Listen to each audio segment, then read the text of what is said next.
اگر آپ کو میری یہ ویڈیو پسند آئے تو like, comment and share, subscribe کرنا مت بھولیے۔ خراسان کی اگلی ایپیسوڈ کی طرف بڑھتے ہیں۔ جب محفل عروج پر پہنچی تو ہر کوئی شراب کے نشے میں مست نظر آ رہا تھا، اور بیکند کے گورنر کی تو کیا ہی بات تھی۔ آج تو وہ اپنے آپ کو بخارا کے بادشاہ سے بھی اونچا سمجھ رہا تھا۔ عین اسی وقت کمرے میں جلنے والی مشعلوں کی روشنی بہت مدھم ہو گئی۔ اسی مدھم روشنی میں چبوترے پر 3 رقاصائیں ابھری۔ اتنی کم روشنی میں بھی دیکھنے والوں کو ان کا حسن دیوانہ کیے جا رہا تھا۔ باقی ان کا حسن زہد شکن تھا۔ وہ بڑے اشتعال انگیز رقص میں مصروف تھی۔ وقت گزرنے کے ساتھ ساتھ بجنے والے ساز تیز سے تیز تر ہوتے جا رہے تھے۔ اس کے ساتھ ہی رقص میں بھی تیزی آتی جا رہی تھی۔ رقص میں تیزی کے ساتھ مشعلوں کی روشنی بھی تیز ہوتی جا رہی تھی۔ ایک تو وہ تینوں رقاصائیں حسین تھیں، دوسرا ان کا لباس نہ ہونے کے برابر تھا۔ ان کا لباس صرف کپڑے کے چند ٹکڑے تھے جس میں وہ تقریباً برہنہ ہی نظر آتی تھی۔ جو رقص میں تیزی آتی جا رہی تھی وہ ایک ایک کر کے ان ٹکڑوں کو جسم سے علیحدہ کرتی جا رہی تھی، اور پھر آخری ٹکڑا بھی ان کے جسم سے علیحدہ ہو گیا۔ اسی لمحے رقص ختم ہو گیا اور وہ تینوں مادرزاد ننگی جہاں سے آئی تھی اسی طرف چلی گئی۔ انسانیت اور عورت کی عظمت کی اس سے بڑی تجلیل کیا ہوگی کہ یہ قانون فطرت ہے کہ کوئی قوم اپنی عزت سے دستبردار ہو جاتی ہے تو زوال اس کا مقصد بن جاتا ہے، اور زوال ہی اس کا مقدر ہوتا ہے۔ ان لوگوں کے ساتھ بھی ایسا ہی ہو رہا تھا۔ صرف ان لوگوں کے ساتھ ہی نہیں بلکہ مسلمان قوم کے ساتھ بھی تو ایسا ہی ہوا تھا۔ جب مسلمانوں سے غیرت ختم ہو گئی اور وہ اپنی بہنوں اور بیٹیوں کو ننگا ناچتے دیکھ کر خوش ہونے لگے تو پھر آسمان سے گرے اور ذلت کے گڑھے میں جا پڑے۔ وہ تینوں رقاصائیں تو چلی گئی لیکن دیکھنے والوں کے بدن میں آگ لگا گئی۔ اب ہر کوئی گناہ میں ڈوبنے کا متمنی تھا۔ اگر کسی کی بیوی دوسرے کے ساتھ چلی گئی تو دوسرے کی بہن اس عورت کے شوہر کے ساتھ روانہ ہو گئی۔ اس دوران گورنر کی نظر ایک خوبصورت لڑکی پر پڑی۔ وہ اس کی طرف لپکا۔ وہ اس وقت شراب کے نشے میں مدہوش تھا۔ اسے لے کر وہ اپنی خوابگاہ کی طرف چل پڑا۔ وہ لڑکی چیخ چلا رہی تھی لیکن اس وقت کون اس کی سنتا۔ او بے غیرت، لڑکی نے گورنر کے منہ پر تھپڑ مارتے ہوئے کہا، میں تیری اپنی بیٹی ہوں۔ گورنر نے نشے میں جھومتی آواز میں قہقہہ لگایا اور بولا، آج کوئی کسی کی بیٹی نہیں، آج سارے رشتے ختم ہو گئے ہیں۔ گورنر قہقہے لگاتا جا رہا تھا اور اس کی بیٹی اس کی مضبوط گرفت میں بے بس تھی۔ گویا شیطانیت پوری طرح اپنے عروج پر پہنچ چکی تھی۔ وہ اسے لے کر اپنی خوابگاہ میں آ گیا اور دروازہ اندر سے بند کر لیا۔ جس وقت محل میں بدی اپنا رنگ جما رہی تھی، اللہ کے نام لینے والوں کا لشکر دوبارہ بیکند کی طرف بڑھ رہا تھا۔ چونکہ رات کا وقت تھا اس لیے قتیبہ بن مسلم کو معلوم تھا کہ قلعے کے دروازے بند ہوں گے۔ اس نے بیکند سے چند میل دور پہنچ کر فوج کو محاصرے کی ترتیب میں کیا اور دوبارہ قلعے کی طرف بڑھنا شروع کر دیا۔ کچھ دیر بعد وہ بیکند کے قلعے کا محاصرہ کیے بیٹھا تھا۔ قلعے کا محاصرہ ہر طرف سے مکمل تھا۔ بیکند والے تو شراب و شباب کے نشے میں مست تھے، انہیں تو ہوش ہی نہیں تھا کہ دیکھتے باہر کیا ہو رہا ہے۔ وہ مسلمان فوج کی آمد سے باخبر تھے اور اس بات سے قتیبہ بن مسلم پوری طرح واقف تھا۔ وہ چاہتا تھا کہ قلعے والوں کو احساس دلائے کہ وہ واپس آ چکا ہے۔ چنانچہ محاصرہ مکمل ہونے کے فوراً بعد اس نے چند دستوں کو قلعے کی دیوار پر حملہ کرنے کا حکم دیا، اور تب دیوار پر موجود سپاہیوں کو علم ہوا کہ بیکند کا قلعہ دوبارہ محاصرے میں آ گیا ہے۔ چند سپاہی یہ اطلاع لے کر گورنر کے محل کی طرف دوڑے گئے۔ اس وقت گورنر اپنی خوابگاہ میں داخل ہی ہوا تھا۔ وہ تو کسی اور ہی نشے میں تھا۔ دراصل اس پر شراب اور عورت کا نشہ ایک ساتھ سوار ہو گیا تھا۔ وہ اب اور ہی دنیا میں پہنچ چکا تھا۔ عین اس وقت جب وہ اپنی بیٹی کی طرف بڑھ رہا تھا، دروازے پر دستک ہوئی۔ یہ دستک سن کر اس کا دماغ گویا گھوم گیا۔ وہ جو منہ میں آیا کہتا ہوا دروازے کی طرف بڑھا۔ اس نے دروازہ کھولا تو سامنے دیوار پر متعین دستوں کا کماندار کھڑا تھا۔ اسے دیکھتے ہی گورنر غصے سے بولا، تمہیں جرأت کیسے ہوئی میری آرامگاہ میں دخل دینے کی؟ عزت مآب کماندار نے ڈرتے ڈرتے کہا، میں کبھی یہ جرأت نہ کرتا، لیکن قلعے کے باہر جو حالات ہیں انہوں نے مجھے یہ جرأت کرنے پر مجبور کیا ہے۔ قلعے کے باہر کے حالات کیا مطلب؟ اب گورنر نے پریشان سا ہو کر کہا۔ یہ فکرہ سنتے ہی اس کا نشرہ قدرے اتر گیا۔ کسی فوج نے قلعے کا محاصرہ کر لیا ہے اور اس کے دستے بڑھ بڑھ کر دیوار پر حملہ کر رہے ہیں۔ ان کے نعروں سے پتہ چلتا ہے کہ یہ وہی مسلمان ہیں جنہوں نے پہلے بیکند کا محاصرہ کر لیا تھا۔ اگر جلد کچھ نہ ہو گیا تو دیوار پر موجود دستے ان کو روک نہیں سکیں گے۔ کماندار نے مختصر حالات بیان کر دیے۔ اس کی بات سن کر گورنر کا نشہ اتر گیا تھا۔ وہ کچھ دیر کھڑا رہا، پھر یہ کہتے ہوئے کمرے سے نکل گیا، آؤ میرے ساتھ۔ اس کے ساتھ ہی کماندر اس کے پیچھے ہو لیا۔ وہ اپنی بیٹی کو اپنے کمرے میں چھوڑ گیا تھا۔ اس کے جاتے ہی وہ روتی ہوئی کمرے سے نکلی اور ایک طرف کو چل دی۔ وہ محل میں کہیں بھی نہیں رکی تھی۔ اس کا رخ بیکند کے ایک ویران حصے کی طرف تھا۔ گورنر نے ذمہ دار افسران کی طرف کاسہ دھڑا دیے اور جلد ہی وہ سب دیوار پر گورنر کے پاس جمع تھے۔ فوجیوں کو بھی تیاری کا حکم دے دیا گیا تھا۔ جلد ہی تمام فوج تیار ہو کر ایک جگہ اکٹھی ہو گئی اور گورنر نے اسے مختلف جگہوں پر تعینات کر دیا تھا۔ اب وہ قدرے بے فکرے ہو گیا تھا، لیکن اسے معلوم تھا کہ مسلمان فوج کے محاصرے سے قلعے کو بچانا بہت مشکل ہے۔ اس لیے وہ چاہتا تھا کہ محاصرے کو تول دیا جائے۔ اس کے سامنے یہ پہلو بھی تھا کہ سردیوں کا موسم قریب ہے۔ اگر محاصرے کو تقریباً 2 ماہ تول دے دیا جائے تو سردیوں کا موسم اپنے عروج پر ہوگا اور مسلمان مجبور ہو کر محاصرہ اٹھا لیں گے۔ اس بات سے قتیبہ بن مسلم بھی بے خبر نہیں تھا، اس لیے اس نے اپنے دستوں کو قلعے پر یلغار کرنے کا حکم دیا۔ دن پر دن گزرتے جا رہے تھے، لیکن بیکند کا دفاع چوکس تھا، اس لیے مسلمان ابھی تک کوئی خاص کامیابی حاصل نہ کر سکتے۔ محاصرے کو 1 ماہ ہو چلا تھا، ابھی تک مسلمان فوج کی کامیابی کے امکان نظر نہیں آ رہے تھے، بلکہ ایسا محسوس ہوتا تھا کہ آخر سردی کی وجہ سے مزید 1 مہینے تک مسلمان محاصرہ اٹھا لیں گے۔ لیکن قتیبہ بن مسلم کو یہ بات قبول نہ تھی۔ ایک دن اس نے سفر مینہ والوں کو حکم دیا کہ قلعے کی دیوار کے باہر لکڑیوں کا ڈھیر اکٹھا کیا جائے۔ چنانچہ سفر مینہ والوں نے حکم کی تعمیل میں دیوار کے باہر لکڑیوں کا ڈھیر لگانا شروع کر دیا۔ قتیبہ بن مسلم کا ارادہ یہ تھا کہ لکڑیاں اکٹھی کر کے اس میں آگ لگا دی جائے، جس سے دیوار منہدم ہو جائے گی، لیکن سفر مینہ والوں نے اپنا کام ابھی مکمل نہیں کیا تھا کہ قلعے کی دیوار خود بخود گر گئی۔ اس سے 40 آدمی ہلاک ہو گئے۔ بات یہ واضح کر دی جائے کہ سفر مینہ اسلامی فوج کا ایک خاص دستہ یا پلٹن ہوتی تھی، جس کے ذمہ یہ کام ہوتا تھا جہاں ضرورت پڑے سرنگ لگائے اور زمین کھودے۔ بعض لوگ یہ بھی بیان کرتے ہیں کہ انگریزی لفظ سیپرز اینڈ مائنرز کا بگڑا ہوا ہے، جس کا مطلب ہوتا ہے کہ کھدائی کرنا اور سرنگ لگانا، لیکن یہ روایت قدرے ضعیف معلوم ہوتی ہے۔ بہرحال جو کچھ بھی ہے، یہ پلٹن آج کل بھی فوج کا ایک اہم حصہ ہے اور اس پلٹن کے بغیر بعض اوقات فوجی دستے بیکار ہو جاتے ہیں۔ اگرچہ مورخین نے بیان نہیں کیا کہ سفر مینہ والوں نے قلعے کی دیوار کے ساتھ کس طرح لکڑیوں کا ڈھیر لگایا، لیکن ان کے کام کو دیکھتے ہوئے قیاس کیا جاتا ہے کہ انہوں نے سرنگ لگا کر دیوار تک رسائی حاصل کی اور اپنا کام مکمل کیا، کیونکہ یہی ایک محفوظ ذریعہ تھا اور شاید اسی وجہ سے لکڑیوں کا ڈھیر لگاتے ہوئے کسی ایک بھی سپاہی کے زخمی یا شہید ہونے کا پتہ نہیں چلتا۔ بیکند کی دیوار خود بخود گر گئی تھی۔ اس سے اسلامی فوج کے لیے قلعے میں داخل ہونے کا راستہ کھل گیا تھا اور مسلمان ایک رکے ہوئے سیلاب کی مانند قلعے میں داخل ہو گئے۔ جو ان کے سامنے آیا قتل ہو گیا۔ اب پھر بیکند والوں نے صلح کی درخواست کی، جس سے قتیبہ بن مسلم نے رد کر دیا۔ اب تو مسلمان قلعے میں داخل ہو چکے تھے اور صلح کا مطلب تھا شہیدوں کے خون کا سودا کرنا، جو قتیبہ کو منظور نہ تھا۔ اس نے لڑ کر قلعہ فتح کر لیا۔ شہر میں جتنے جنگجو تھے سب کو قتل کر دیا گیا۔ یہ واقعہ 87 ہجری کا ہے۔ جنگ ختم ہو چکی تھی، لیکن اس جنگ میں جو قیدی ہوئے تھے ان کی تعداد بھی کچھ کم نہ تھی۔ ان قیدیوں میں ایک قیدی کانا بھی تھا۔ اس کے بارے میں بیان کیا جاتا ہے اس نے ترکوں کو مسلمان فوج کے خلاف لڑنے کے لیے اکسایا تھا۔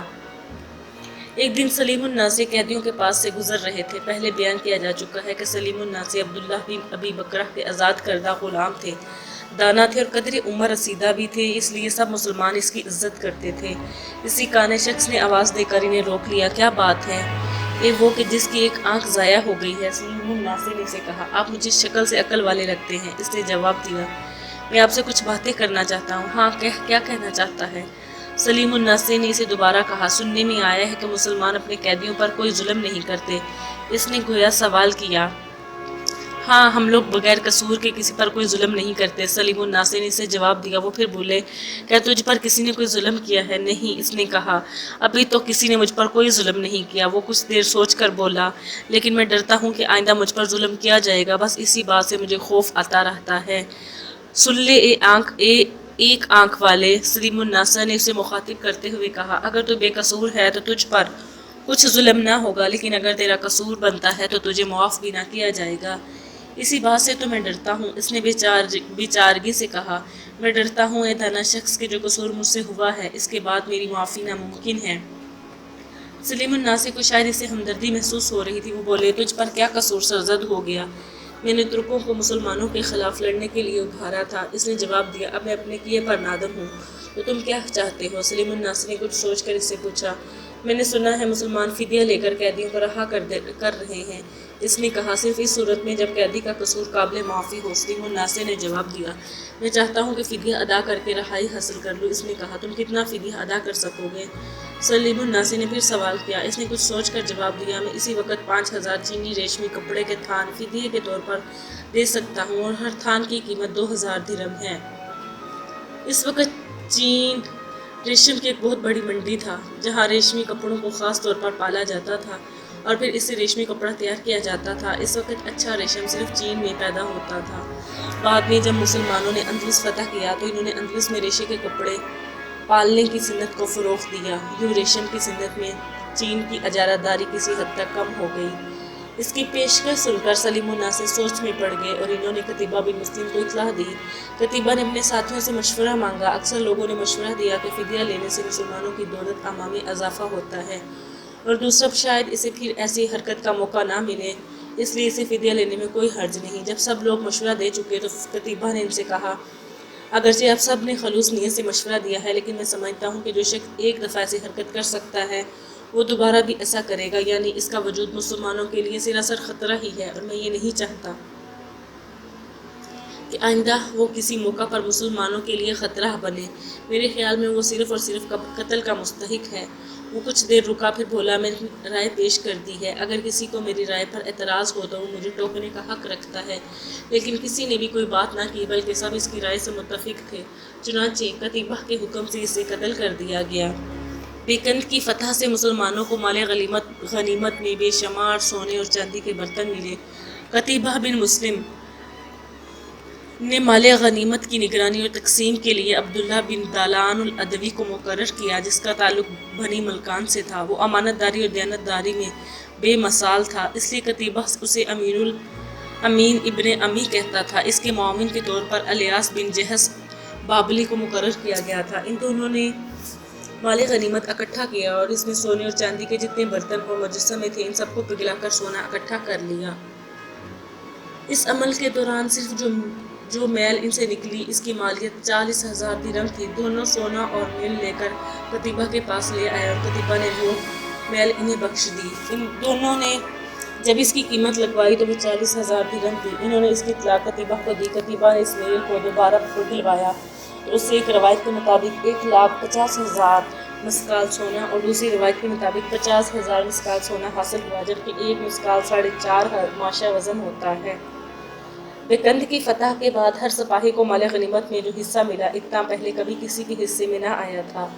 بیکند کی فتح صرف ایک شہر کی ہی فتح نہیں تھی، بلکہ اس کے ساتھ ہی ایک بڑا تجارتی مرکز اور ایک مضبوط فوجی اڈا مسلمانوں کے ہاتھ آ گیا تھا، جس سے ان کے لیے آگے بڑھنے کے مواقع زیادہ ہو گئے تھے۔ اب وہ بخارا اور سمرقند جیسے اہم شہروں پر حملہ کرنے کے قابل ہو گئے تھے۔ بیکند کی فتح مکمل ہونے کے بعد قتیبہ نے حجاج کو تفصیلاً اس کی اطلاع دی۔ سلیم الناصر نے ایک دن گھوڑوں پر سوار بیکند کے قلعے میں گھوم رہے تھے۔ چلتے چلتے وہ قلعے کے ایک ویران حصے کی طرف جا نکلے۔ وہاں انہوں نے ایک جوان سال لڑکی کو دیکھا، جس کے کپڑے پھٹے ہوئے تھے اور منہ پر مٹی اور ارد گرد کی تہیں جمی ہوئی تھی۔ اس کے ہاتھ میں دھات کا ایک نوکدار ٹکڑا تھا، جس سے اس نے اپنے بازوں کو اور چہروں کو زخمی کر رکھا تھا۔ دیکھنے والے کو پہلی نظر میں وہ پاگل لگتی تھی۔ سلیم الناصر کو اس حالت دیکھ کر ترس آ گیا۔ انہوں نے گھوڑا روکا اور اتر کر اس کی طرف بڑھے۔ انہیں اپنی طرف بڑھتا دیکھ کر وہ لڑکی چلانے لگی، رک جاؤ ورنہ میں اپنے خون کر لوں گی، رک جاؤ۔ وہ چیختی جا رہی تھی۔ اس کی باتیں سن کر سلیم الناصر رک گئے اور پیار سے بولے، بیٹی مجھ سے ڈرتی ہو؟ بیٹی کا لفظ سن کر وہ لڑکی رونے لگی۔ سسکتے سسکتے اس نے کہا، جب باپ ہی بیٹی کو بیٹی نہ جانے تو پھر اس رشتے کا فائدہ؟ اس دوران سلیم الناصر اس کے قریب آ چکے تھے۔ انہوں نے اس کے سر پر ہاتھ رکھ کر کہا، تم کیا چاہتی ہو؟ کیا کسی نے تم پر ظلم کیا ہے؟ اب ظلم کی بات کرتے ہیں۔ اس نے اس بار قدرے ٹھہرے ہوئے لہجے میں کہا، جس لڑکی کا باپ اسے اپنی بیوی بنانے کی کوشش کرے، اس کے لیے دنیا میں کیا جگہ ہے؟ استغفر اللہ۔ سلیم الناصر نے حیران ہو کر کہا، اگر واقعی ایسا ہوا ہے تو پھر یہ انسانیت کی تذلیل ہے، اور ایسا شخص خدا کے قہر سے نہیں بچ سکتا۔ کچھ دیر رک کر وہ پھر بولے، مجھے تمام حالات سناؤ، میں تمہاری مدد ضرور کروں گا۔ یہ لڑکی دراصل بیکند کے گورنر کی بیٹی تھی۔ جب مسلمانوں نے بیکند فتح کر لیا تو اسے گرفتار کر کے قیدی بنا لیا گیا تھا اور اس وقت وہ مسلمانوں کی قید میں تھا۔ بیان کیا جا چکا ہے کہ جب گورنر نے بیکند میں کامیابی سے بغاوت کی تو اس کی خوشی کا کوئی ٹھکانہ نہ رہا۔ اسی خوشی میں اس نے ایک جشن کا انتظام کیا جس میں شراب و شباب کی محفل برپا تھی۔ شراب کے نشے میں اس نے ایک لڑکی سے فعل بد کرنے کی کوشش کی۔ یہ لڑکی اس کی حقیقی بیٹی تھی۔ لڑکی کے احتجاج پر بھی گورنر کو کچھ اثر نہ ہوا۔ اسی وقت گورنر کو اطلاع ملی کہ مسلمانوں نے بیکند پر دوبارہ حملہ کر دیا ہے تو وہ دفاعی انتظامات میں مصروف ہو گیا اور یوں لڑکی اس کی حوث کا نشانہ بننے سے بچ گئی۔ لیکن اس واقعے نے نہ صرف اسے اپنے باپ سے منتفر کر دیا بلکہ تمام گھر والوں سے بیزار کر دیا، کیونکہ وہ اپنے بھائیوں اور دوسرے رشتہ داروں کو بھی اس عیاشی میں مبتلا دیکھتی تھی۔ وہ اندر اندر سے کٹتی رہتی تھی اور کچھ نہیں کر سکتی تھی، لیکن اس واقعے نے اسے اتنا بیزار کر دیا کہ وہ محل چھوڑ کر اس ویرانے میں آ گئی۔ زندہ رہنے کے لیے صرف روٹی ہی کی ضرورت تھی جو اسے کسی نہ کسی طرح ملتی رہتی ہے۔ اب وہ سلیم الناسی کو تمام حالات سنا رہی تھی اور محترم بزرگ، آپ چاہیں جو بھی سمجھے، میں مسلمانوں کی بڑی مشکور ہوں۔ میں سمجھتی ہوں کہ انہی کی وجہ سے میری عزت بچی ہے۔ وہ یہ سمجھ رہی تھی کہ سلیم الناسی غیر مسلم ہے۔ بیٹی، اسلام خواتین کی عزت کا علم بردار ہی تو ہے۔ مجھے خوشی ہے کہ مسلمانوں کے بارے میں تمہارے خیالات اچھے ہیں۔ سلیم الناسی نے جواب دیا۔ تو کیا آپ مسلمان ہیں؟ اس نے سوال کیا۔ الحمدللہ، سلیم الناسی نے جواب دیا۔ میں نے سنا ہے مسلمان عورت کی بہت عزت کرتے ہیں۔ اس نے پھر سوال کیا تھا۔ یہ سوال کرتے ہوئے اس کی آنکھوں میں ایک چمک پیدا ہوئی تھی۔ بیٹی، ہم صرف عورت ہی کی نہیں بلکہ ہر انسان کی عزت کرتے ہیں، سلیم الناسی نے جواب دیا۔ کیا مجھے اپنے ساتھ لے چلیں گے؟ اس لڑکی نے بچوں کی ادا سے سوال کیا۔ تم ہمارے ساتھ جانا چاہتی ہو؟ سلیم الناسی نے اس کے سوال کا جواب دینے کی بجائے اس سے سوال کیا۔ جی، اس نے جواب دیا۔ تو سلیم الناسی پھر بولے، سوچ لو، تمہیں اپنا گھر اور ماں باپ چھوڑنے پڑیں گے۔ اب اس گھر کا کیا کرنا جہاں میری عزت ہی محفوظ نہ ہو؟ اس نے جواب دیا۔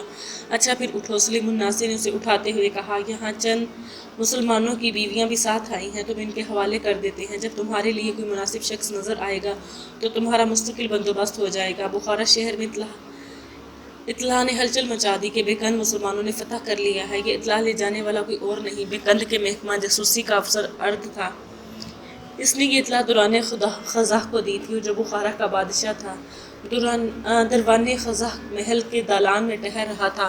اس کے چلنے کے انداز سے غصہ صاف جھلک رہا تھا۔